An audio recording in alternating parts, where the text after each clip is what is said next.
안녕하세요. 매일 새로운 사연을 전하는 읽어주는 사연 라디오입니다. 구독과 좋아요, 많은 공유 부탁드립니다. 오늘의 사연 시작하겠습니다. 안녕하세요. 이제 막 돌진한 딸아이 키우고 있는 여자입니다. 저를 워킹맘이라고 소개해야 할까요? 아이가 태어나고 첫 해에는 1년 동안 육아휴직을 했고 이제 얼마 후 복직을 앞두고 있습니다. 어린이집은 아이가 태어나자마자 보낼 수 있다고 들었는데 주변에서 말하기를 어린이집은 적어도 아이가 만으로 3살 정도는 돼야지 아이 발달에도 좋다는 이야기를 들었어요. 그래서 저도 아이를 3살이 되고 나서 보내기로 했습니다. 제가 육아휴직을 하면서 어찌어찌 12개월은 육아를 할 수 있었는데 남편 혼자 외벌이로는 생활이 힘든 마당에 제가 회사를 그만두기가 조금 그런 상황이었어요. 복직이 가까워 오면서 아이를 어떻게 해야 하나 고민을 하지 않을 수 없었습니다. 그냥 어린이집에 보내는 방법이 있긴 했으나 그래도 최대한 좋다는 쪽으로 하고 싶었어요. 시터분을 고용하는 방법도 알아봤지만 저나 남편의 수입이 넉넉한 편이 아니라서 그건 배보다 배꼽이 더 클 것 같았습니다. 결국 친정어머니나 시어머니의 손을 빌리는 방법밖에는 없었어요.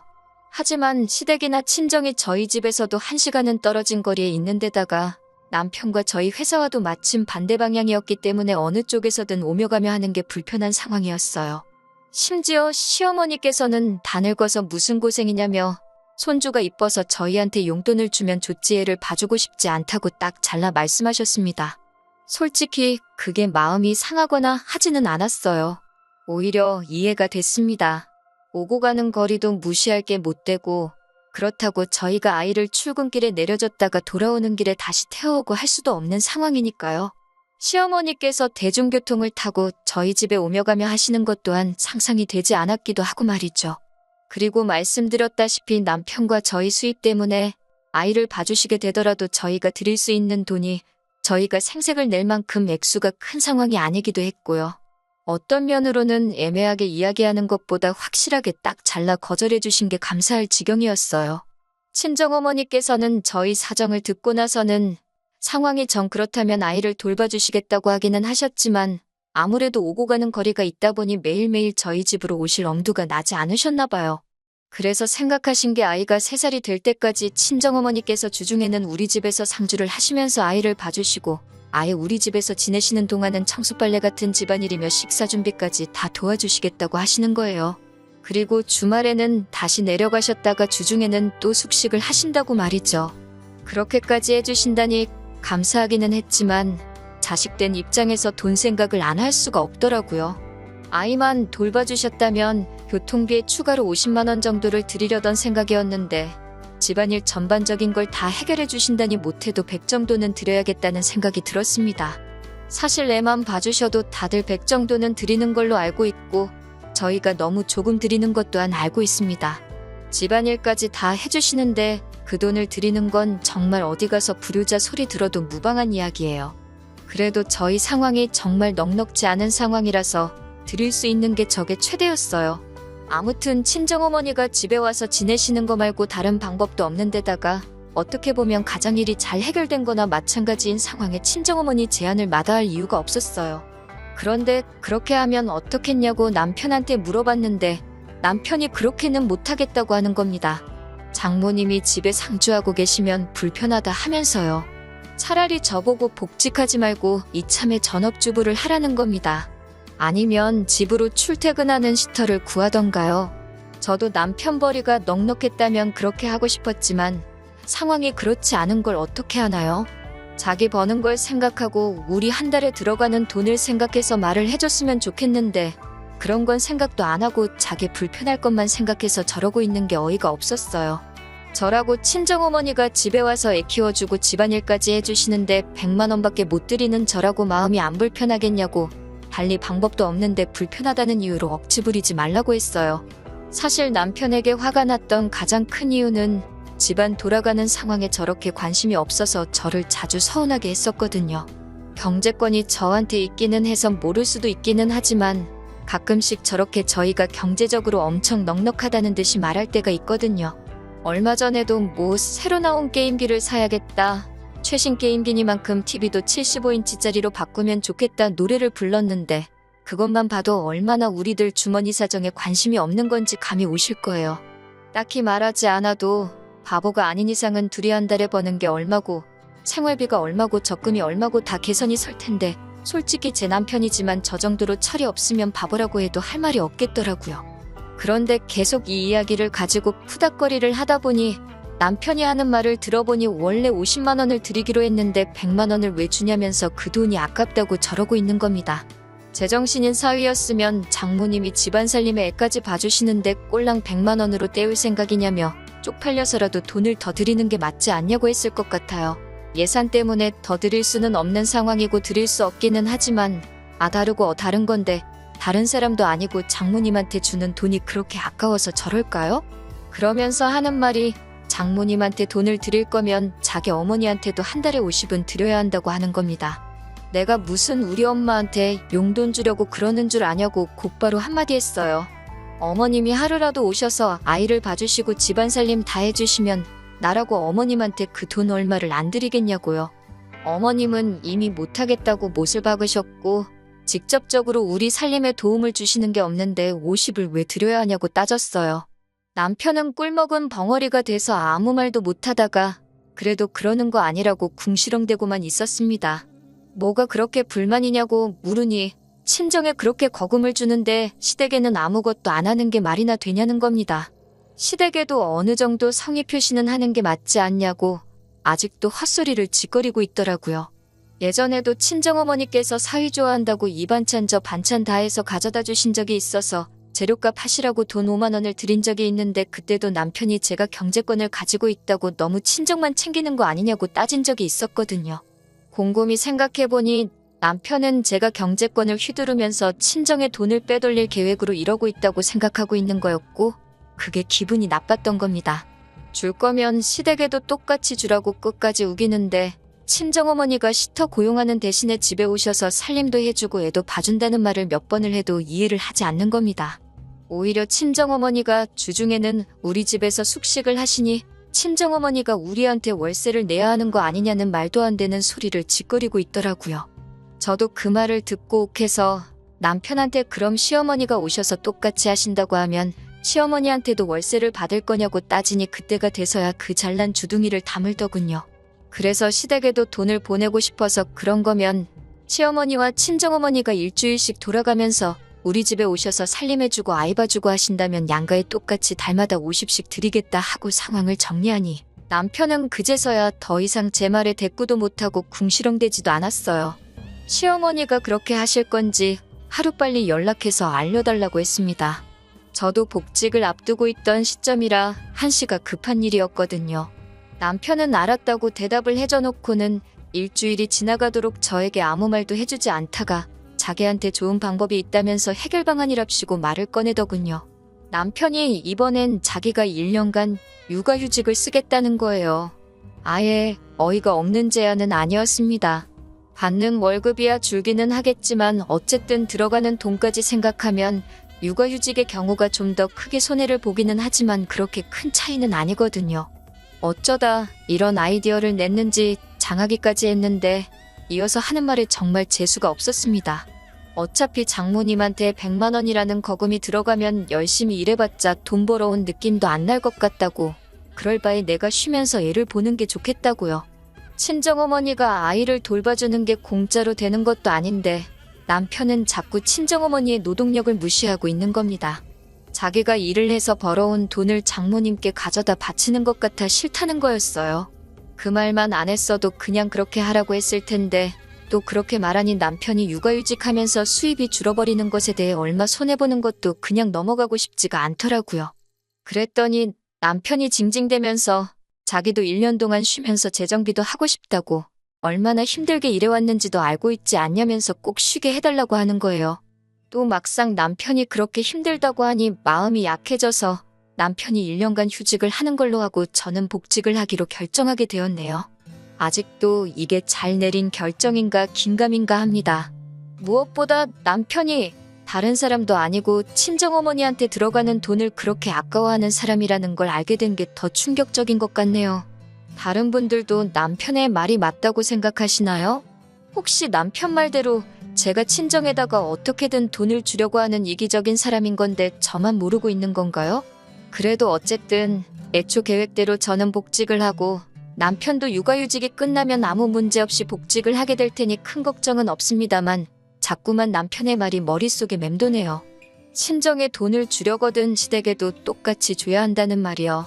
그럴싸한 말이긴 하지만 친정어머니는 엄연히 노동에 대한 대가를 받아가는 건데 자꾸 그걸 제가 그냥 주려고 한다는 식으로 받아들이고 있으니 참 고민입니다. 게다가 만 3세가 될 때까지는 아이를 어린이집에 보낼 생각이 없는 관계로 내년에는 죽이 되든 밥이 되든 친정어머니에게 부탁을 해야 할 텐데 내년에 또 이걸 가지고 똑같이 싸워야 한다는 게 벌써부터 걱정이 되네요. 안녕하세요. 혹시 기억하실런지 모르겠는데 아이 육아 때문에 친정어머니께 달마다 100만 원씩 드리고 부탁하기로 했는데 남편이 그럴 거면 시댁에도 돈을 줘야 한다고 우기다가 결국 남편이 육아휴직을 써버린 사연을 보냈던 순이입니다. 다들 별일 없으셨나요? 제가 처음 사연 보낸 지도 벌써 4개월이 지났네요. 시간이 참 빠르다는 게 새삼 느껴집니다. 저도 아무 문제 없이 복직해서 정신없이 바쁘게 살고 있어요. 제가 벌써 이렇게 사연을 다시 적게 될 거라고는 생각도 못했어요. 아무 일도 없을 거라고 생각한 건 아니지만 적어도 내년까지는 남편하고 육아 문제로 다툴 일이 없을 거라고 생각했었거든요. 제가 애초에 걱정했던 것처럼 친정어머니에게 부탁을 드려야 할 시기가 오기 전에 벌써 이렇게 문제가 생겨버리게 되었네요. 제가 출근하고 남편이 집에서 아이를 보게 되었는데 처음에는 아무런 문제가 없었습니다. 저도 오랜만에 회사에 나가니 정신없이 바빴고 또 1년 동안 솔직히 애 보느라 제 삶이 아니라고 느끼기도 했는데 이렇게 회사에 나와서 여러 사람들과 상호작용도 하고 바쁘게 살다 보니 일하는 기쁨을 다시 한번 느끼기도 했고 정말 좋았어요. 남편도 이렇게 걱정 없이 쉬어보는 게 얼마만이냐며 정말 좋아했고 말이죠. 좋은 게 좋은 거라고 남편의 육아휴직이 정해지기까지의 과정은 답답하고 어이가 없었지만 어쨌든 남편이 저렇게 좋아하니 잘 된 일이라고 생각했습니다. 하지만 그것도 잠시더군요. 남편이 집에만 있는 걸 갑갑해하기 시작했어요. 처음에는 그래도 눈치 정도는 봤습니다. 주중 내내 일하다가 제가 녹초가 돼서 주말에 쉬고 있으면 낮에 집안일이며 이것저것 다 하고 나서 저녁 늦게 아이가 잠들면 잠깐 오랜만에 친구 좀 만나서 코에 바람 좀 넣고 와도 되냐고 제 눈치도 보면서 외출을 했어요. 그런데 그게 한 달, 2달이 지나기 시작하니 더 이상 제 눈치는 안 보고 오히려 뻔뻔하게 나오더라고요.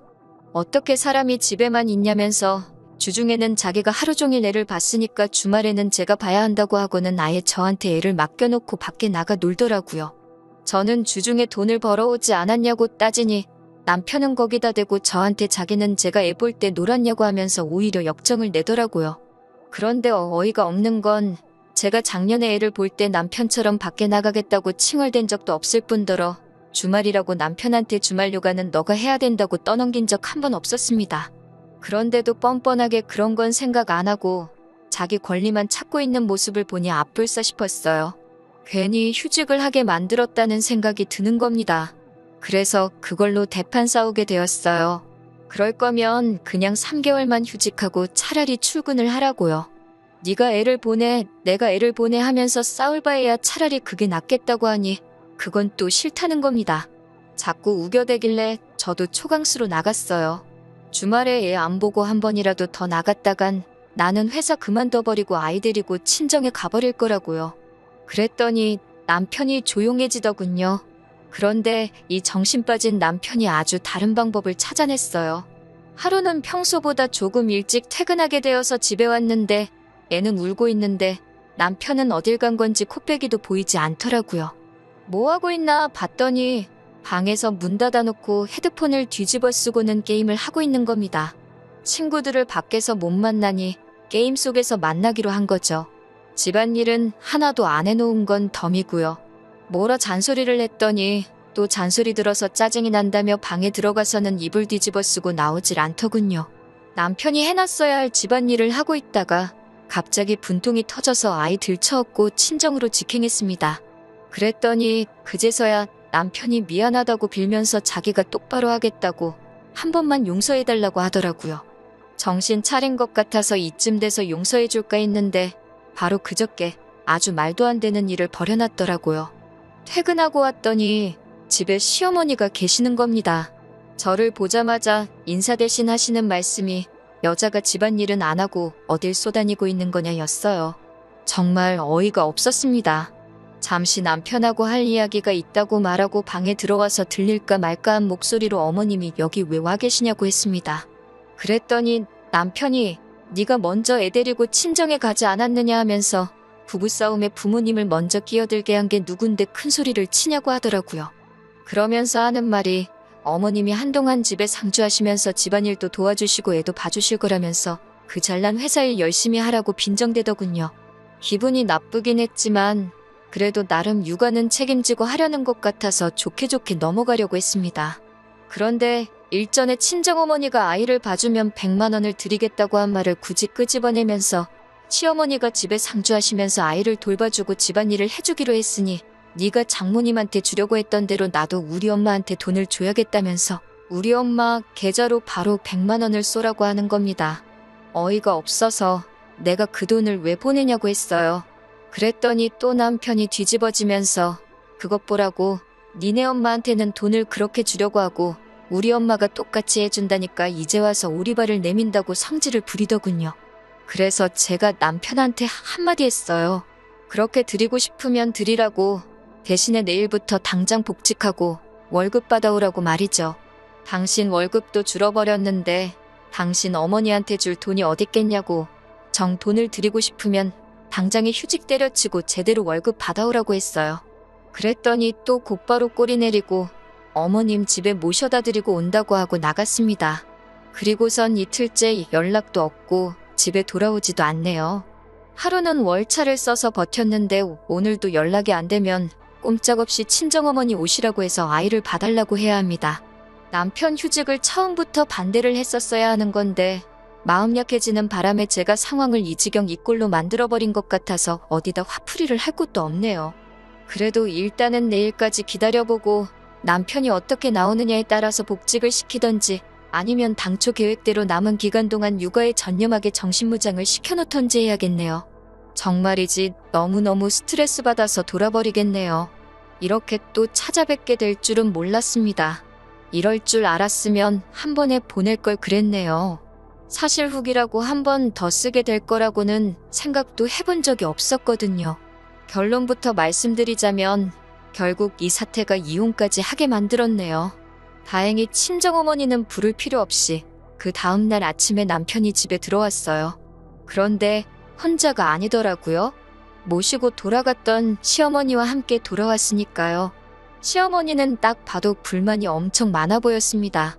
왜 남편이 기도 목벽에 잡들이를 하느냐, 어떻게 사회생활하는 남자가 집에만 있어야 하냐며 저보고 아무리 지금 회사 일을 저 혼자만 하고 있다고 한들 남편이 육아휴직을 해서도 받아오는 돈이 있으니 육아도 공동의 책임이어야지 않겠냐는 말도 안 되는 소리를 하시는 거예요.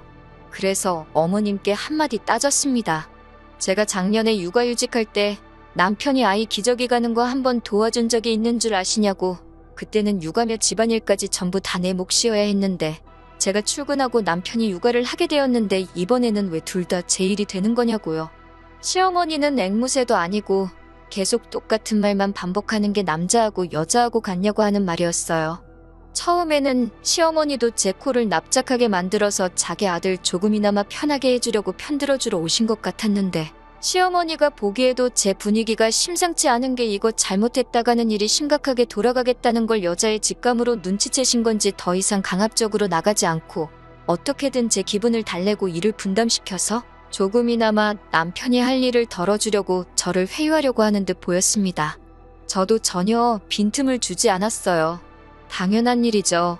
차라리 애초에 제가 하자는 대로 친정어머니 도움받고 얼마 되지도 않는 돈으로 둘 다 육아에 큰 신경을 쓰지 않고 회사 일에 전념할 수 있었는데 애초에 남편이 친정에 돈 주기 싫다고 하면서 자기가 아이 보겠다고 자초해서 이 지경까지 오게 된 일인데 제가 왜 조금이라도 남편을 편하게 해줘야 하냐고 바락바락 대들었습니다. 그래도 시어머니인데 제가 덤벼든 게 옳은 대응법이 아니라는 건 인정합니다. 그런데 거기서 남편이 큰 소리를 치면 안 되는 상황인데 뭘 잘했다고 저보고 자기 엄마한테 말버릇이 그게 뭐냐면서 거품을 무는 겁니다. 시어머니가 계시니 기세가 등등해서 저러는 것 같은데 시어머니도 저 자식 저거 분위기 파악도 못하고 저런다고 앞불싸 싶은 표정으로 엄마가 이야기할 테니 들어가 있으라고 남편이 아무 말도 못하게 하시는 거예요. 자기가 저러는 게 상황만 더 악화시킨다는 것도 모르는지 말리는 어머니를 뿌리치고 아주 저한테 못할 소리를 하면서 이참에 저한테 넘어온 경제권까지 가져가려고 하는 겁니다. 이대로 두면 내가 일해서 번 돈을 다 친정에 빼돌릴 거라면서요. 시어머니도 난감하셨을 거예요. 아들 편은 들어주고 싶은데 아들이 하는 말들이 GCR도 먹히지 않는 소리였으니 말입니다. 그래도 아들 편 들어주는 건 어머니밖에 없다고 경제권 이야기도 하면서 앞으로 각자 월급은 서로가 관리하는 게 어떻겠냐며 그게 요즘 젊은 애들 방식이라고 남편 말에 한마디 보태시더라고요. 그래서 듣다가 더는 들어줄 수가 없어서 남편 소원대로 남편이 버는 돈은 남편이 직접 관리할 수 있게 해준다고 했습니다. 제가 그렇게 나오니 남편도 시어머니도 의외라는 듯한 반응을 보이면서 제가 꼬리를 내리는 걸로 생각했나 봐요. 제 눈치를 보던 시어머니도 다시 잔소리를 시작했고 남편도 그동안 있던 불만을 다 쏟아내는 겁니다. 두 사람의 이야기가 끝나고 다 말씀하셨냐고 말하고 남편한테 경제권을 준다는 건 이혼하자고 말하려고 했던 거라고 했습니다. 이혼하게 되면 친정으로 돈 넘어가는 꼴 안 봐도 되고 남편도 자기가 번 돈 자기가 직접 관리하니 좋고 저도 더 이상 육아 때문에 스트레스 안 받아도 되고 모두가 좋은 방법 아니냐고요. 독박 육아는 이혼 사유나 마찬가지라고 제가 회사 다니면서 집안일에 육아까지 해야 하는 게 독박 육아가 아니면 뭐냐고 따지니 두 사람 다 아무 말도 안 하는 겁니다. 저를 너무 쉽게 본 건지 이혼을 제가 그 싸움을 끝내려고 꺼낸 말 정도로 생각하더군요. 하지만 저는 한다면 하는 사람이었어요. 위자료 청구까지는 하지 않았지만 어쨌든 재산 분할은 똑같이 50대 50으로 받아냈습니다. 양육권 또한 애가 우는데도 방 안에 틀어박혀서 게임하던 남편에게 돌아올 리가 없었죠. 월급 몇십만 원 더 받는 걸 가지고 양육권을 자기가 가질 수 있을 거라 생각했다니 우습기 짝이 없습니다. 지금은 제가 회사에 나가 있는 동안 저희 어머니께서 아이를 돌봐주고 계세요. 자기가 진작에 돈 안 받고 아이를 봐주기로 했으면 이혼은 안 했을 거 아니냐고 미안해 하시는데 저는 차라리 잘 된 일이라고 생각합니다. 오히려 결혼하기 전에 이렇게 사람이 덜 된 놈이었나 알아보지 못한 제 잘못이 컸다고 생각하고 더 오래 같이 살면서 더러운 꼴 보기 전에 일찍 이혼하게 된 게 오히려 잘 된 거라고요. 애까지 딸린 이혼녀가 되어버렸으니 재혼은 힘들 수도 있다고 생각하지만 제 아이한테 제가 줄 수 있는 최고의 사랑을 주면서 앞으로 행복한 인생 살아보려고 합니다. 긴 이야기 들어주셔서 감사합니다. 오늘의 사연은 여기까지입니다. 구독과 좋아요, 알람 설정해주시면 앞으로 더 좋은 사연으로 찾아오겠습니다. 감사합니다. 안녕하세요. 매일 새로운 사연을 전하는 읽어주는 사연 라디오입니다. 구독과 좋아요, 많은 공유 부탁드립니다. 오늘의 사연 시작하겠습니다. 안녕하세요. 저희는 올해 30살 결혼 2년차가 되는 동갑내기 부부였습니다. 아이가 없어서 여지껏 연애할 때같이 잘 지내왔어요. 특히나 저희 부부의 특성상 양가 어른들 간섭도 받을 일이 거의 없었기 때문에 신혼생활 분위기를 더 오래 만끽할 수 있었네요. 양가 어른들의 간섭을 받지 않은 이유는 저희 부부가 신혼생활은 미국에서 했기 때문입니다. 신랑은 9년 전쯤에 유학을 왔다가 눌러앉은 경우고 저는 하고 싶은 공부가 있어서 다니던 회사를 그만두고 공부를 하러 왔다가 처음 만나게 되었어요. 남편의 경우는 유학 비자를 유지하면서 근처에 있는 교민들이 많은 지역에 가서 일을 하면서 돈을 벌고 있었습니다. 저랑 처음 만난 것도 제가 공부만 하다가 한국이 그리워서 찾아간 한인타운에서 처음 인연을 쌓아가게 되었고요. 아무튼 그렇게 서로 인연이 닿아서 1년여간의 만남을 이어오다가 둘 사이에 결혼 이야기마저 오가게 되었습니다. 성격적으로도 너무 잘 맞고 둘이 살면 평생 다툼 없이 행복하게 잘 지낼 거라고 생각했어요. 그때는 미국에 살고 있었으니까 제가 너무 성급하게 결정을 내린 잘못이 크겠네요. 신랑이 미국 대학교를 졸업하지는 않았지만 직장이 있었고 돈도 잘 벌고 있는 데다가 심지어 그 직장에서 남편의 영주권까지 도와준다고 했고 저도 미국에서 공부를 하면서 이민 생각을 안 했던 게 아니기 때문에 결혼에 대해서도 굉장히 긍정적이었습니다. 저도 학업이 끝난 상황이 아니었고 남편도 직장 때문에 자리를 오래 비울 수가 없는 상황인지라 결혼식은 간소하게 치러졌어요.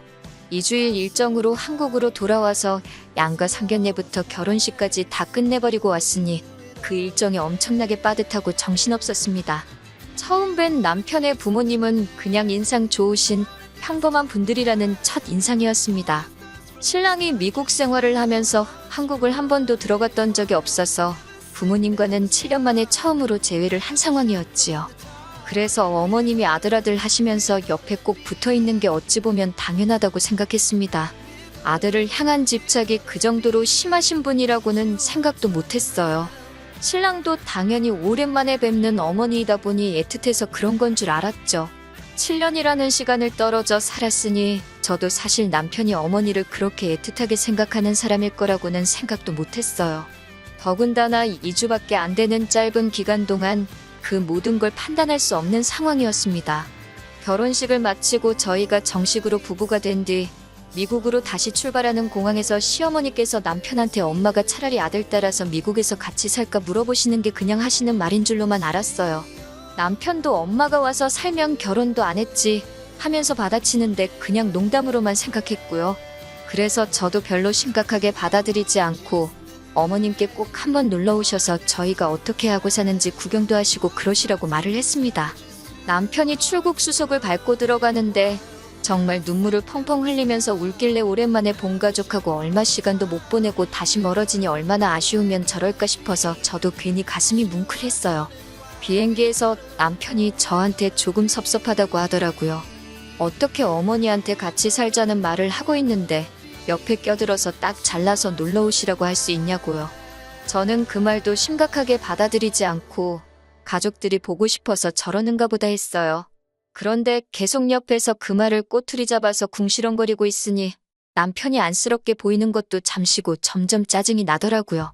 그래서 나도 공부하러 온 뒤로 너만큼은 아니지만 부모님 오랜만에 만나 뵙고 온 거라고 너만 부모님 있는 것도 아니고 너만 부모님 보고 싶은 것도 아닌데 작작하라고 한마디 했습니다. 제가 너무 심하게 하기는 했지만 그래도 이제 저와 결혼을 해서 한 집안의 가장이 되었는데 제가 앞으로 평생을 의지해야 할 남편의 모습이 너무 약해 보이는 것도 싫어서 그랬어요.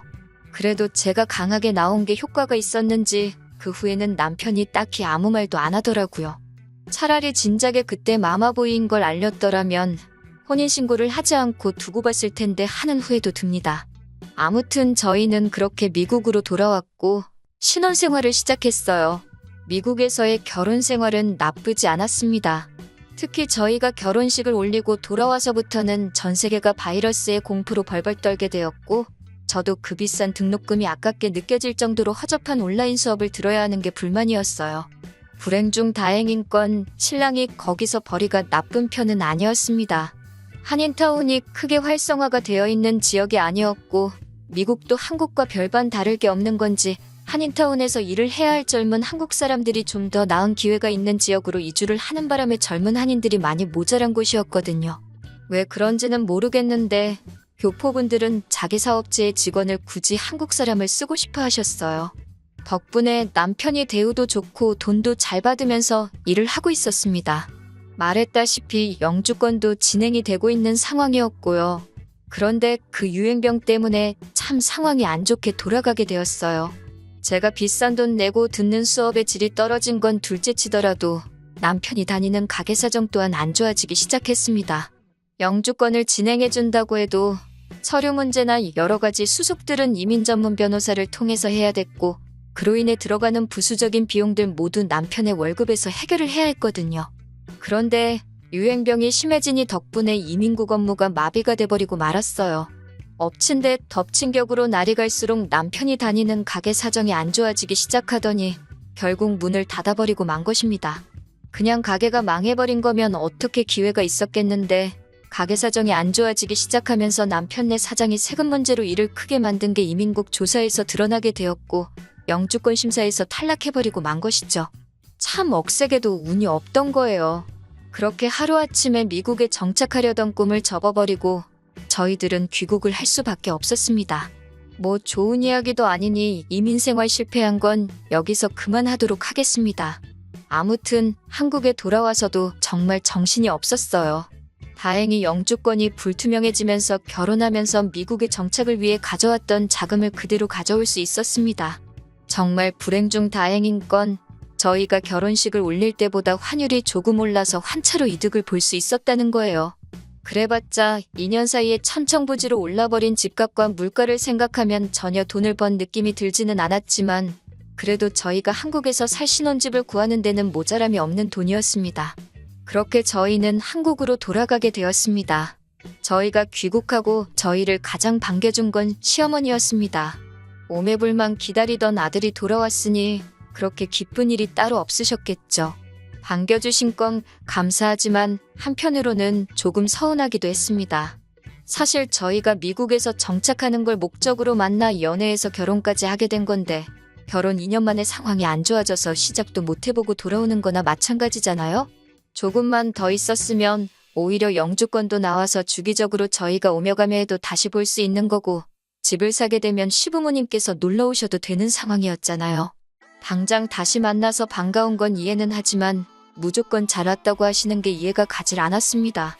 당시 가장 큰 문제는 그나마 다행스럽게도 제가 미국에서 공부했던 건 다 학력으로 인정을 받아 좋은 조건의 회사에 곧바로 취직을 할 수 있었지만 대학 졸업까지 포기하고 미국 생활 평생을 바쳐 일한 곳이 따지고 보면 그저 동네 구멍가게였던 신랑은 학력도 경력도 인정받을 수 없어서 직장을 찾는 게 하늘의 별따기였습니다.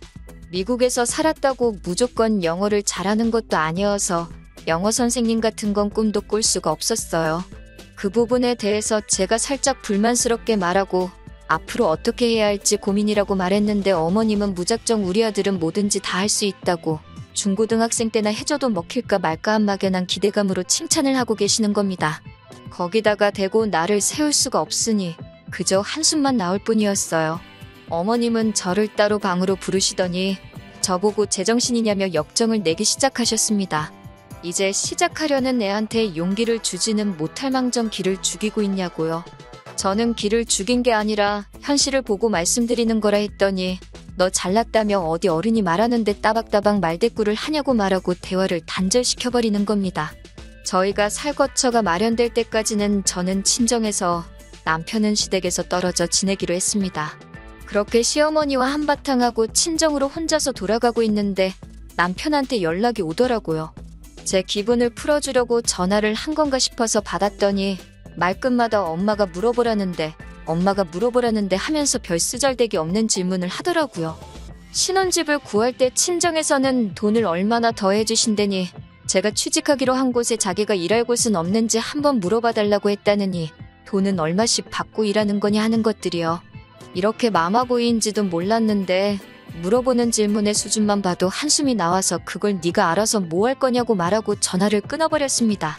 그나마 다행이었던 건 시부모님이 한국에서 식당을 하나 운영하셨다는 것이었고 신랑이 거기서 서빙일이라도 하면서 용돈벌이를 할 수 있었다는 거예요. 돈은 얼마 되지 않겠지만 그래도 아무것도 안 하는 것보다야 괜찮겠다 생각했습니다. 그런데 문제가 터져버린 거예요. 미국도 그랬지만 한국도 그 시국에 자영업자들이 많이 피해를 봤다는 건 저도 익히 듣고 봐와서 알고 있습니다.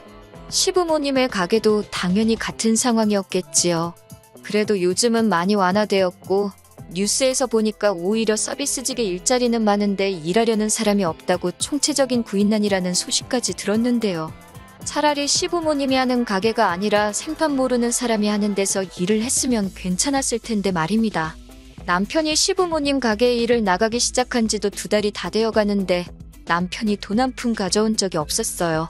다른 사람도 아니고 아들인데 설마 돈을 떼먹으시려나 싶어서 아무 말도 안 하고 있었습니다. 그때는 저희가 살 집을 구한 상황이었고 돈이 조금 모자라서 양가의 지원을 똑같이 받은 상황이었어요. 그런데 차가 없으니 너무 불편하더라고요. 요즘 중고차 값도 많이 오르고 해서 난감한 상황이었는데 직장에서 알게 된 동료가 이번에 차를 바꾸게 된다면서 관심이 있으면 연락을 달라고 했거든요. 그런데 집에 거의 모든 돈이 묶여버리게 되면서 차값을 낼 돈이 조금 모자란 상황이었습니다. 그러니 언젠가는 주시겠지 싶었던 남편의 월급이 생각날 수밖에 없었어요. 그래서 남편이 집에 들어왔을 때 일한 지 2달이 다 되었는데 돈은 언제쯤 주시는지 알고 있냐고 물어봤습니다. 그런데 남편이 저한테 인상을 팍 쓰면서 돈을 어떻게 받냐고 하더라고요. 어머니가 우리 살 집을 해주시는데 돈을 그렇게 많이 쓰셨는데 공짜로 일을 해줘도 모자라다고 하면서 말이죠. 그러면서 자꾸 제 월급이 얼마나 되느냐 물어보더니 우리도 이제 집도 생기고 자리도 잡았으니 부모님들께 한 달에 100만 원씩은 드려야 하는 거 아니냐는 헛소리를 하는 겁니다. 제 월급이 얼마인지 말 안 해준 게 천만다행이라는 생각도 들고 이 인간이 지금 제정신이 아니라서 뭐가 똥이고 뭐가 된장인지 구분도 못하고 있는 건가 하는 생각이 들었어요. 집 살 때 시댁에서만 돈을 해줬냐고 친정에서도 똑같이 해줬는데 그 돈을 왜 시댁에만 갚아야 하냐고 한마디 했습니다. 그리고 정당하게 일을 했는데 그 돈을 왜 못 받아오냐고 좋은 말로 할 때 2달치 월급 받아오라고 했습니다. 자꾸 엄마가 힘들어 보이는데 돈을 어떻게 달라 그러냐. 그럼 이번 달까지는 안 받기로 한 거니 안 받겠다. 다음 달부터 받아오겠다. 뭐 이런 이야기를 하는 겁니다. 헛소리 집어치우라고 대신 저도 100번 양보해준다고 말하고 첫 달치는 그래 용돈 드린 셈 치자 하고 넘어가기로 했습니다. 이번 달치 월급은 꼭 받아오고 그 월급 받으면 요즘 어머님 가게 같은 일자리는 구하기 어렵지 않아 보이는데 당장 그만두고 다른 데서 일을 하라고 했어요. 남편은 깨갱하면서 결국 그렇게 하겠다고 했고요. 그리고 다음 날에 저는 회사에서 시어머니한테서 걸려온 전화를 한 통 받아야 했습니다. 회의 중이라서 전화를 일부러 끊었는데도 끈덕지게 전화가 오길래 아주 난감했어요. 정말 포기를 모르고 수십 통의 전화를 거시더군요.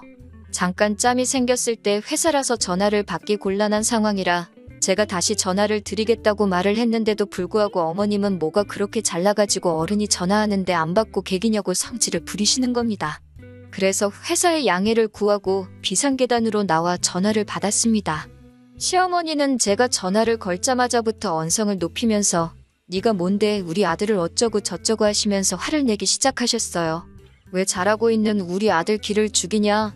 아들이 부모 생각해서 효도 좀 하겠다는데 그걸 못하게 하는 거냐면서 화를 내시더니 남편 보고 다른 가게에서 일을 하라고 했던 말까지 꺼내시면서 모처럼 아들이 부모하고 그동안 같이 못 보낸 시간을 보내겠다는데 네가 뭔데 가족의 화목함을 깨트리려고 하냐고 온갖 심한 말은 다 하시더라고요. 듣다가 저도 더 이상 참을 수가 없어서 전화를 그냥 끊어버리고 눈치는 보였지만 그 길로 회사에 조퇴 신청을 해서 어머님 가게로 쫓아갔습니다. 남편은 들어오는 저를 보고 흠칫 놀랐는데 어머님은 놀란 기색도 없이 저를 보자마자 저 망할 것 하면서 무슨 낯짝으로 여길 찾아왔냐고 하시는 겁니다. 제가 가게까지 찾아간 건 더 길게 이야기를 할 생각이 없어서란 것도 모르시고 제가 무슨 사죄를 하러 온 건 줄 착각하시고는 잘못을 해서 어른들한테 잘 보이러 왔으면 손에 뭐라도 들고 오는 게 예의가 아니겠냐며 제가 그렇게 예의도 모르는 사람인 줄 몰랐다고 그걸 미리 알았다면 결혼도 안 시켰을 거라고 하시는 거예요. 그 말을 듣자마자 저도 목구멍까지 올라왔다가 다시 들어간 말을 그냥 뱉어버렸습니다. 제가 여기 사과하러 온 줄 아셨냐고. 어머님이 아들을 아직 더 품어있고 싶어하는 것처럼 보여서 그 소원 들어드리러 온 거라고 말하고 이혼하겠다고 당당하게 한마디 했습니다. 아들 그렇게 계속 품고 살라고 말이죠.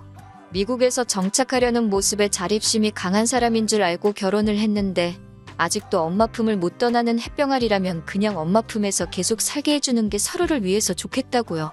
신혼집에 들어간 돈은 양가에서 똑같이 들어갔지만 어머님이 아드님 월급 한 달치 떼먹은 만큼 저한테 더 지분이 있는 거라고 그러니 들어간 돈만큼 돌려드릴 테니 집은 제가 갖겠다고 했어요. 어머님이 집을 왜 네가 갖냐고 또 노발대발 하시길래 어떻게 하든 상관없다고 그럼 집값의 반을 이달 내로 저한테 보내라고 했습니다. 어차피 시부모님도 집 해준다고 대출을 더 받으신 걸로 알고 있고 직장도 없는 남편한테 그만한 대출이 나올 리가 없거든요. 남편 쪽에서 집값의 반을 줄 수 있는 능력이 안 되는 걸 알고 한 말이었습니다. 현실을 좀 봤으면 해서 일부러 그렇게 말한 거예요. 당연히 그 돈을 못 만든다는 계산이 섰는지 시어머니가 쩔쩔매기 시작하더니 다시 언성을 높이면서 그깟 집은 네가 가져가라고 또 말을 바꾸는 겁니다. 시어머니한테 능력도 안 되는 아들 어떻게든 잘 살아보려고 노력하는 며느리를 이렇게 놓치게 된 거 평생 후회할 거라고 한마디 해줬습니다. 제가 지금 받는 월급이 얼마고 저 혼자 얼마나 잘 살 수 있고 그런 이야기는 하지도 않았어요. 시어머니는 노발대발하며 저거 말하는 꼴 좀 보라며 성질을 내셨고 남편은 옆에서 구경만 하면서 어쩔 줄 몰라 하더라고요. 그 모습을 보니 차라리 더 시간 끌 필요 없이 빠르게 이혼을 결정한 게 잘한 생각이라는 확신이 들었네요. 그 길로 저는 집으로 가서 남편 짐을 집에서 다 빼버렸습니다. 저녁에 돌아온 남편은 집에 들어와서도 아무 말도 없이 제가 빼놓은 짐을 보고 눈치만 보고 있더라고요. 정말 이혼을 결심한 게 100번 잘했다는 생각이 듭니다. 뭘 멀뚱히 보고만 있냐고 그 짐 들고 니네 엄마 품으로 썩 꺼지려고 하니 말 한마디도 못하고 집으로 짐을 가지고 갔어요. 그렇게 남편을 엄마 품에 반품한 지 일주일도 안 돼서의 일입니다. 또 회의 중인데 전화가 한 통 오더라고요. 시어머니였습니다. 전화를 일부러 끊어버리니 저번과는 다르게 또 전화를 걸지 않았어요.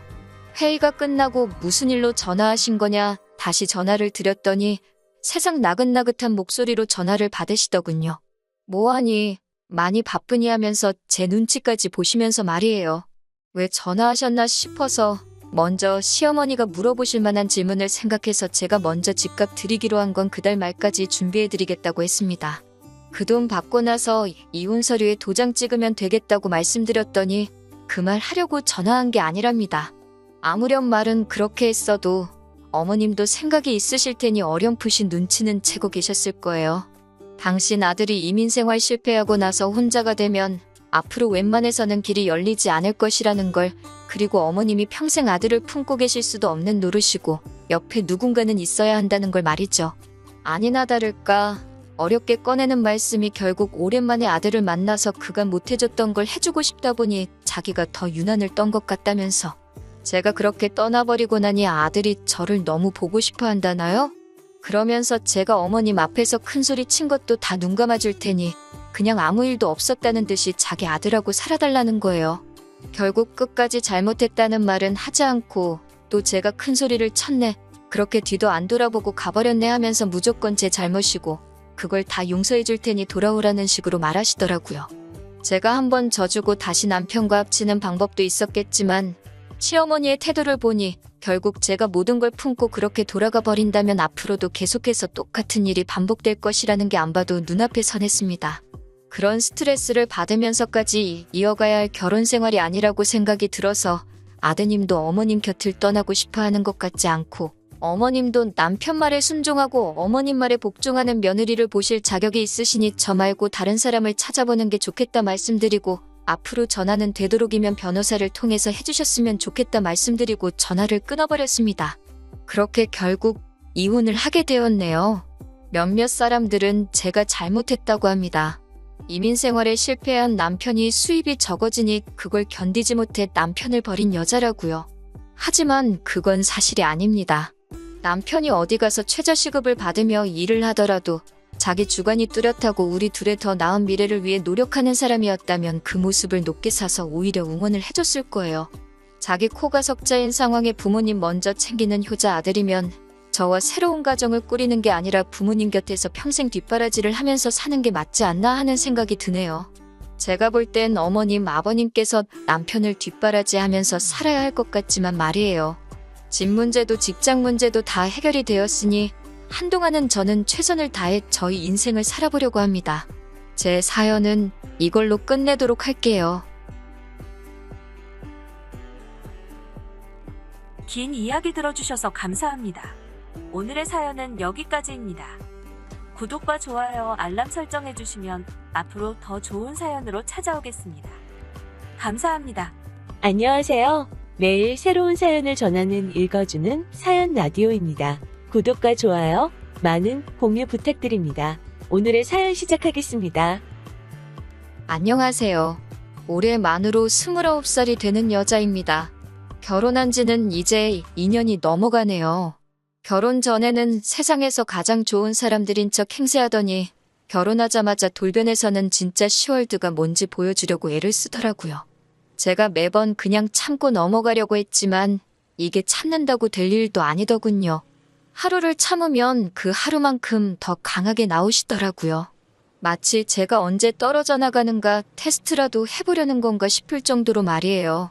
거기에 더불어 남편의 미온적인 태도에도 열이 받아서 얼마 전에 시댁에 가서 한번 시원하게 뒤집어버리고 돌아왔는데 매번 사연 듣기만 하다가 저도 제 이야기를 한번 이렇게 적어봅니다. 결혼하기 전에는 결혼만 해준다면 간이고 쓸개고 다 빼주시겠다는 듯이 말씀을 하셨어요. 저보고 우리 아들 살려줘서 고맙다는 식으로 이야기를 하셨고요. 살려준다니 무슨 말인가 싶어서 그 말을 들은 날 남편한테 당신 부모님이 무슨 말씀을 하시는 거냐 물어봤습니다. 하는 말이 두 분이 어떤 신내림을 받으신 분을 잘 알고 지내신답니다. 저는 사실 그런 걸 잘 안 믿는 부류이기 때문에 그분이 얼마나 용한지는 모르겠지만 그분 말씀을 듣고 따라서 손해를 본 적이 한 번도 없었다고 하더라고요. 그래서 신내림을 받으신 그분을 향한 신뢰가 엄청나시다고요. 그런데 그 당시에 그분이 말씀하시길 지금 연애하고 있는 사람, 그러니까 저를 말하는 거겠죠? 아무튼 저와 그의 아내로 결혼을 하지 않으면 남편 신변에 엄청 안 좋은 일이 생길 거라고 이야기를 했다고 합니다. 평소 같으면 부적 하나 써주고 말 일이겠거니 했는데 부적으로도 소용이 없고 무조건 저랑 결혼을 해야 한다고 우기셨다나 봐요. 당시에 저는 안정적인 직장에 다니고 있고 머리도 좋고 상냥한 남편이 남편감으로 좋은 사람이라는 생각은 가지고 있었지만 결혼까지는 생각해 본 적이 없었거든요. 당시 제 나이가 27으로 어리기도 했었고 남편도 딱히 결혼하고 싶다는 뉘앙스를 풍긴 적이 한 번도 없었거든요. 그런데 신내림을 받으신 그분의 말 한마디 덕분에 시부모님의 주도로 우리의 연애가 언젠가부터 결혼을 전제로 한 연애가 되어버린 거였어요. 시부모님은 그 사실을 끝까지 저에게 직접 말해주지는 않았지만 남편 신변에 문제가 생긴다는 말이 저 역시도 신경 쓰이기 시작했고 남편을 이미 결혼 상대로 봐오면서 연애를 해왔기 때문에 결혼을 결심하게 되는 데까지는 그렇게 오랜 시간이 걸리지 않았습니다. 그리고 그런 제 결정 덕분에 시부모님이 정말 저한테 은혜를 입었다는 듯이 말씀하셨고 결혼 준비하면서도 거의 모든 걸 저한테 다 맞춰주셨거든요. 정말 저 같은 사람이 없다며 저를 치켜 세워주셨고 저는 그런 모습을 보고 시부모님이 마냥 좋으신 분들이라고만 생각을 했어요. 번갯불에 콩 구워 먹듯 올린 결혼식이긴 하지만 그래도 뭐 하나 모자랄 것 없이 성대하게 잘 치렀습니다. 그리고 이제 앞으로 행복할 일만 남았다고 생각을 했어요. 그런데 이게 웬걸 결혼식을 올리자마자 이제 아들 신변에 생길 문제를 해결했다고 생각하신 건지 시부모님은 같은 사람이 맞나 싶을 정도로 돌변하셨어요. 신혼여행을 다녀오고 나서 처음 맞는 주말이 되어서 신혼집에서 한참 먼 시댁에 먼저 방문하게 되었습니다. 친정이 가까이 있는 편이라 멀리 있는 시댁에 먼저 들리고 돌아오는 길에 친정에 들른 뒤 그리고 집에 돌아오면 딱 되겠다고 생각했거든요. 어머님 드리려고 신혼여행지에 있는 명품 매장에서 사온 백과 아버님께 드리려고 돌아오는 비행기 안에서 구매한 양주를 들고 들어갔어요. 초인종을 누르니 두 분이 버선발로 마중을 나오셔가지고는 남편 손에 들려있던 선물들을 채가고 나서는 저는 왔는지 안 왔는지 본체만 채 신경도 쓰지 않으시더라고요. 한참 가방을 구경하시더니 그제서야 저를 쳐다보시고는 남편에게 차키를 내놓으라고 하는 겁니다. 남편이 차키는 왜 필요하시냐 그랬더니 부모가 말하는데 말대꾸를 하냐면서 차키를 휙 채가시더군요. 그러고 나서는 두 분이 차로 향하셔서는 트렁크를 열었어요. 그 안에 있는 친정 부모님께 드릴 선물을 꺼내더니 자기들이 받은 것과 비교를 하기 시작하더라고요. 선물의 가치보다 마음이 중요한 게 아니냐는 생각에 저희가 가격표는 가지고 오기 전에 다 제거를 하고 가져왔는데 시어머니는 친정어머니께 드릴 백과 자기가 받은 백 중에 어떤 게 더 비싼 건지 남편에게 묻기 시작했어요. 남편이 둘 다 비슷한 거라고 대답을 하니 뭔가 마음에 안 드는 눈치시더라고요. 그러더니 친정어머니께 드릴 가방도 본인이 챙기시는 겁니다. 그래서 제가 그거는 저희 어머니 드리려고 가져온 거라고 다시 말씀드렸어요. 시어머니는 그걸 보면 모르겠냐면서 성질을 틱 부리시더니 우리 아들이 힘들게 번 돈으로 산 건데 왜 그 돈으로 친정에 효도를 하려고 하느냐며 그 가방까지 본인이 가져가야겠다고 하시는 겁니다. 솔직히 어이가 없었어요. 저도 회사원이고 돈을 벌고 있는데 그게 왜 남편 혼자서만 번 돈이라고 생각하시는지 이해가 가지를 않았습니다. 그래서 어머님께 저도 돈을 벌고 있는데 왜 그런 말씀을 하시냐고 했더니 결혼할 때 들어간 돈을 가지고 이야기를 하시더라고요. 시부모님과 친정부모님 모두 5천만 원을 준비해 주셨고 남편이 모아놓은 돈이 7천이고 제가 모아놓은 돈이 5천이었어요. 말인즉슨 남편 쪽에서 2천을 더했으니 저는 남편한테 2천만 원의 빚이 있는 거나 마찬가지라고 말하며 아주 말도 안 되는 논리를 펼치고 계시던 거였습니다. 그 부분에 대해서도 할 말이 많아요. 솔직히 남편이 저와 나이 차이가 있는데 모아놓은 돈이 2천밖에 차이가 안 나는 것부터 제가 남편한테 뭐라 더 해야 할 말이 많은 거라고 생각하거든요. 그리고 100번 양보해서 시어머니가 하는 말이 맞다고 쳐도 결혼 날짜는 저희가 잡은 게 아니라 시부모님께서 잡으셨던 거잖아요. 저는 솔직히 30살 정도 돼서 결혼을 할 계획이었고 속단할 수는 없지만 제가 3년을 돈을 더 모았으면 아마 모아놓은 돈도 남편과 저 사이에 차이가 없거나 오히려 제가 훨씬 더 많았을 거예요. 거기에 결혼하면서 제 명의로 가지고 있던 차도 가져왔고 남편은 차가 없었으니 타던 차가 2천만 원 정도는 하지 않겠지만 얼추 비슷하게 반반 결혼한 거나 마찬가지 아닌가 싶었거든요. 그래서 어머님께 그건 아닌 것 같다고 제 생각을 정확히 전달하려고 하는 찰나에 남편이 제 손을 잡아 끌더군요. 그리고는 저한테 부탁하듯이 어머님이 하고 싶어 하는 대로 하자고 하는 겁니다. 우리들이 어른 고집 꺾어봐야 좋을 게 뭐가 있냐고요. 그렇다고 친정어머니 드리려고 골라놓은 선물을 빼앗길 생각은 없다고 말하니 남편이 그거는 자기가 자기 돈으로 더 좋은 걸로 사드릴 테니 계속해서 이번만큼은 넘어가달라고 간곡하게 부탁을 하더라고요. 남편이 더 좋은 걸 사준다는 말에 기분을 푸른 게 아니라 하도 남편이 곤란해하길래 알겠다고 했습니다. 사실 그때는 시어머니가 그런 억지를 쓰는 모습을 처음 보기도 한 거였고 저는 이게 앞으로 펼쳐질 10월드의 전조현상이라고 생각을 전혀 하지 않았거든요. 그런데 말 그대로 이건 정말 시작에 불과했습니다. 그렇게 친정어머니 드리려고 산 가방을 빼앗긴 채로 기분이 안 좋아 시댁에 들어왔어요. 식사 준비를 해주신다기에 도와드린다고 했더니 저한테 고무장갑을 던져주시고는 저보고는 설거지부터 하라고 하시는 겁니다. 먹은 게 없는데 무슨 설거지를 시키시는 건가 했는데 싱크대에 보니 아주 설거지가 싱크대에서 넘칠 정도로 쌓여 있더군요. 초파리도 주변에 날아다니는 걸 보니 아무래도 제가 온다고 전날 저녁부터 일부러 설거지를 안 하고 쌓아두신 거라는 확신이 들었습니다.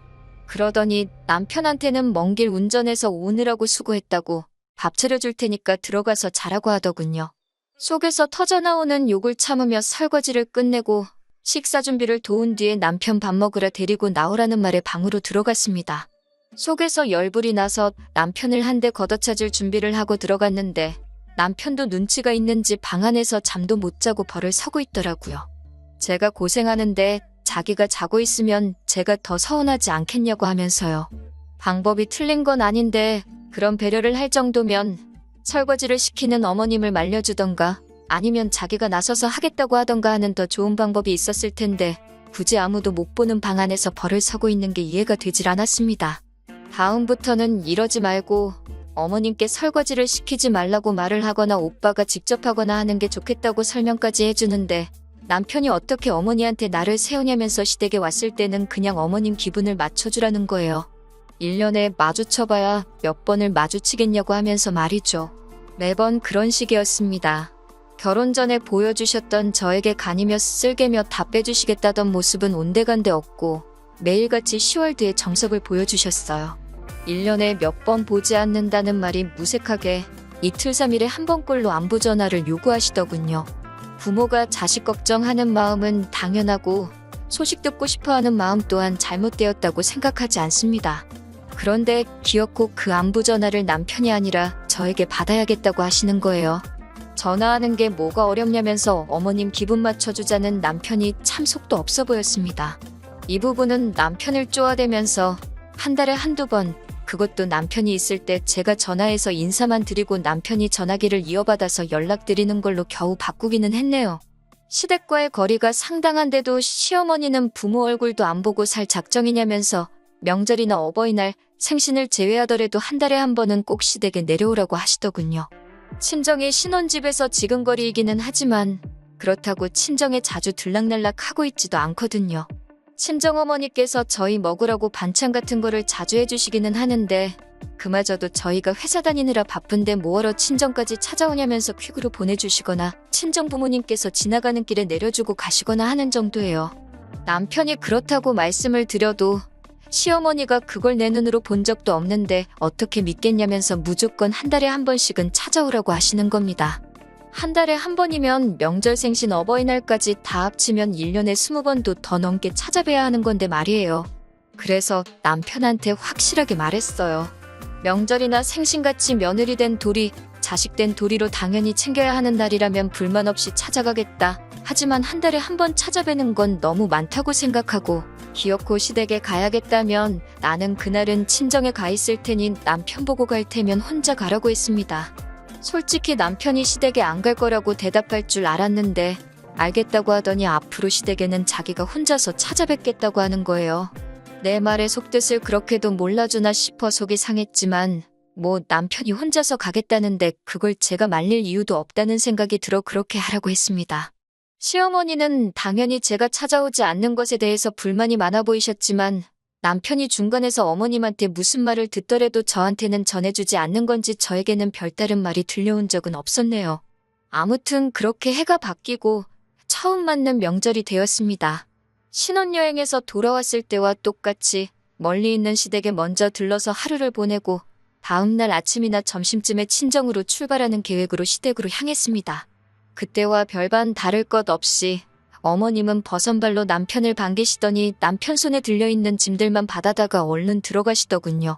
집 안에 들어가자마자 기다렸다는 듯이 저를 보면서 남편에게 먼 길 운전해서 오느라고 얼마나 피곤했냐고 고생 참 많이 했다면서 남편에게 얼른 들어가서 좀 쉬라고 방으로 데리고 가시더군요.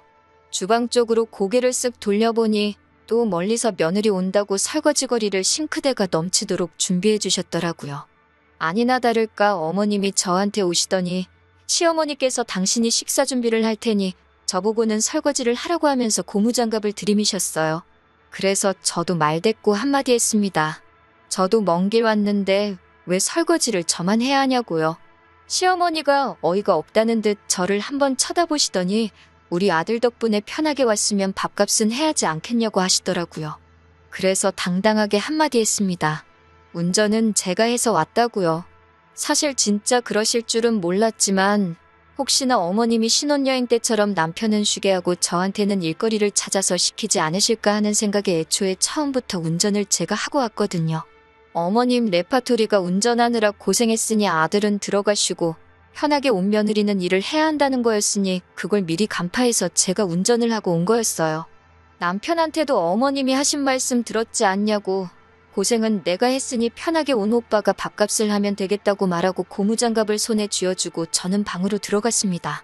어머님도 본인이 하신 말이 있으니 그 상황에서 설거지를 제가 하라고 하지도 못하고 아들인 남편한테도 하지 말라고 하지도 못하고 계셨어요. 남편은 고무장갑을 제게 받고서는 군말 없이 설거지를 시작했고요. 애초에 남편 뜨뜻한 곳에서 한숨 재우실 생각이셨는지 이불도 푹신한 게 깔려있고 보일러도 빵빵하게 틀어놓으셨더라고요. 뜨끈한 방바닥에 두 다리 쭉 뻗고 몸을 뉘었더니 정말 3시간 거리 운전해서 온 피로가 싹 달아나더라고요. 방문 밖에서 어머님이 약이 많이 올라있는 소리를 들으니 그 편안함이 배가 되더라고요. 솔직히 당장에 속은 후련했는데 또 한편으로는 약이 오른 시어머니 뒷감당을 어떻게 해야 하나 하는 생각이 들기도 했지만 저도 당장 시원한 사이다를 원샷한 시원함을 만끽한다고 더는 생각하지 않기로 했어요. 한참 뜨끈한 아랫목에서 등을 지지고 있으니 남편이 방문을 열고 들어오더니 밥 먹으러 나오라고 저를 부르더라고요. 남편 셔츠가 조금 젖어 있는 걸 보니 설거지가 얼마나 많았는지 대충 가늠이 왔습니다. 방에서 나와 식탁에 앉으니 표정만 봐도 시어머니가 저를 벼르고 있다는 느낌이 딱 들었어요. 갈비탕을 끓여주셨는데 정말 제 그릇에는 건더기가 뭐가 많기는 한데 전부 다 갈빗대밖에 없더라고요. 뼈만 들어있는 그릇을 보고 어이없어 하고 있는데 남편 그릇을 보니 제 그릇에 담겨있는 갈빗대에 붙어있던 고기가 어디로 갔는지 안 봐도 알겠더라고요. 시어머니가 먹는 거 가지고 일부러 그러신다는 게 딱 티가 나서 저도 그릇이 바뀐 것 같네 하면서 남편 앞에 놓인 그릇과 제 그릇을 바꿔버렸습니다. 그러니까 시어머니가 그릇을 왜 바꾸냐고 네 거 떠준 거 맞다고 하시면서 제 손목을 탁 치더라고요. 그래서 대놓고 제 갈비탕은 고기가 한 점도 없고 뼈밖에 없어서 그런다고 남편이 평소에도 국에 들어간 고기는 육즙이 빠져서 맛이 없다고 잘 안 먹기에 가져간다고 했습니다. 아니나 다를까 제 말이 끝나자마자 시어머니의 무한 잔소리가 시작되었습니다. 우리 아들 밥을 어떻게 챙겨주기에 얘가 피골이 상접을 했는가 했는데 이유를 알겠다고 하시더군요. 제가 시댁에 한 달에 한 번 오는 것도 싫다고 하는 이유를 알겠다고 하십니다. 남의 집 귀한 아들 뺏어가 놓고선 며느리 도리는커녕 마누라라면 당연히 남편을 위해 희생해야 되는데 지 입속만 챙기고 남편 거를 탐을 내고 그렇게 다 뺏어가 버리니 남편이 길을 펴지도 못하고 삐쩍 골아가지고 있는다고. 괜히 그것 때문에 이 시어미한테 잔소리 들을까봐 겁나서 못 오는 거 아니냐고 하시더라고요. 그리고는 옛날이었으면 그런 며느리는 동네 사람들이 돌아가면서 몽둥이로 한 대씩 두들겨 팼다고 하시더라고요. 그래서 가만히 듣고 있다가 한마디 해드렸어요. 귀한 아들 뺏어갈 생각 없었다고. 그렇게 귀한 사람인 줄 몰랐는데 정그러시면 다시 돌려드리겠다고요. 저도 이렇게까지 할 생각 없었는데 결혼할 당시에는 오히려 그 애가 넘어가면 안 된다니 어쩌니 하면서 결혼만 해주면 정말 평생에 걸쳐 갚을 신세를 지는 거라고 말씀하셔놓고서는 이제 와서 돌변하니 어이가 없었어요. 다 잡은 고기한테 먹이를 안 준다는데 저는 아예 다 잡은 고기 취급도 못 받고 있는 거 아닌가 하는 생각이 들었어요. 그래서 저도 이런 식의 관계를 오래 끌고 싶은 생각 없고 제가 참는다고 나아질 것도 아닌 것 같아서 그냥 한번 내질러 봤습니다. 만약에 실제로 돌려달란다고 하시면 돌려드릴 생각이었어요. 저도 더 이상 말도 안 되는 이유로 스트레스를 받고 싶지 않았고 어차피 나아질 관계가 아니면 더 안 좋아지기 전에 끝내버리는 게 저를 위해서, 남편을 위해서, 그리고 시어머니를 위해서도 훨씬 나을 거라고 생각을 했기 때문이에요. 남편은 제가 시어머니에게 이렇게 대놓고 나를 세우고 있는데 어떻게든 중간 역할을 해가며 이 상황을 해결하려 하기는커녕 미온적인 태도로 아무리 그래도 그렇게 말하는 건 안 되는 거라고 하면서 무조건 제가 시어머니께 사과를 해야 한다고 하는 겁니다. 제가 한 말에 잘못이 아예 없다고 할 수는 없지만 애초에 시어머니께서 처음부터 저를 결혼하기 전에 대해주듯 적어도 식모가 아니라 그냥 한 명의 사람 정도로만 대해주셨어도 이렇게 나오지는 않았을 거예요. 그래서 남편한테 내가 잘못한 게 뭔데 무조건 내가 사과를 해야 하는 거냐고 따졌습니다. 시어머니는 그 모습을 보고 설거지할 때부터 참았던 화가 한 번에 터진 건지 노발대발하시기 시작했습니다. 귀한 아들을 줬더니 고마워하기는커녕 시대갈기를 아주 우습게 안다고, 내 아들이 벌어다주는 돈으로 편하게 살고 있으면서 아주 은혜도 모른다고 하는 거예요. 남편이 돈을 벌어다주면 얼마나 벌어다주냐고, 얼마 되지도 않는 돈을 벌고 있으니 나까지 맞벌이를 하고 있는 거 아니겠냐고, 진짜 돈 많이 벌어다주고 호의호식하게 만들어줬으면 제가 이러겠냐고 하면서, 그리고 그 귀한 아드님 누가 언제 달라고나 했냐고 따졌습니다. 어머님이 저한테 하루빨리 결혼했으면 좋겠다고 해서 한 거지 제가 언제 달라고 한 적이나 있냐고요. 그렇게 귀한 아들이면 제가 돌려드린다고 하지 않았느냐. 그러니까 그냥 가져가시라 말하고 자리를 박차고 일어나 밖으로 뛰쳐나갔습니다. 할 말은 하고 나왔으니 속은 후련하더군요. 그런데 어이가 없었던 건 아무리 제가 시어머니와 싸우고 나서 자리를 박차고 나왔다고 해도 남편이 저를 달래주러 따라 나올 줄 알았어요. 차 안에서 한참을 있는데도 남편은 코빼기도 비출 생각을 안 하더라고요. 안 봐도 뻔하게도 아마 집안에서 그 귀한 시어머니 기분을 달래드리고 있을 모습이 눈에 선했습니다. 1시간을 차 안에 있었나, 저한테 심지어 어디냐 전화 한 통 문자 하나 보내지 않는 남편을 뒤로하고 차를 끌고 집으로 돌아왔습니다. 그리고 곧바로 이혼을 진행하게 되었어요. 연락을 강요한 것부터 시댁에만 편파적이길 원했던 것에 한 달에 한 번은 무조건 오라고 했던 것까지 전부 다 이혼 사유가 되어서 소송을 진행할 수 있었습니다. 심지어 파탄의 원인인 시어머니에게 위자료까지 청구할 수 있었어요. 위자료라고 해봐야 얼마 되지도 않는 돈이지만 그렇다고 그걸 안 받을 이유까지도 없어서 위자료 청구 소송도 동시에 진행했습니다. 시어머니는 노발대발하시며 저에게 입에도 담기 힘든 욕을 하셨는데 얼마 뒤에 태도가 싹 바뀌어 돌아왔습니다. 신내림을 받으셨다는 그분에게 찾아가서 또 상담을 했나봐요. 그런데 그분이 하는 말이 결혼을 했다고 해서 이혼을 해도 된다는 말이 아니다. 남편이 저랑 이혼하면 애써 막아놓은 애기 남편을 다시 덮친다고 하여 수년 내로 또 남편한테 큰 화가 생길 거라 이런 이야기를 해줬다나 봐요. 그런 건 잘 믿지 않는 편이지만 그 말에 혼비백산해서 이혼은 무르고 다시 남편과 합쳐달라고 부탁하는 시어머니를 보니 그분이 신내림을 혹시 저희 수호천사에게 받은 게 아닌가 하는 생각도 들어요. 물론 여태까지 있던 일이 사과를 하신다고 해서 제가 받아들일 일은 아니라는 생각이 들었습니다. 단지 시어머니가 저를 며느리감으로 원했던 건 그냥 남편에게 생길 화를 막아준다는 이유 하나뿐이었던 것 같고, 다시 용서해준다고 한들 시어머니가 저를 대하는 태도는 변하지 않고 평생 귀한 아들 뺏어가 놓고 성에 차지 않게 하는 며느리 정도로 저를 받아들이실 테니까요. 그래서 결국에는 이혼했습니다.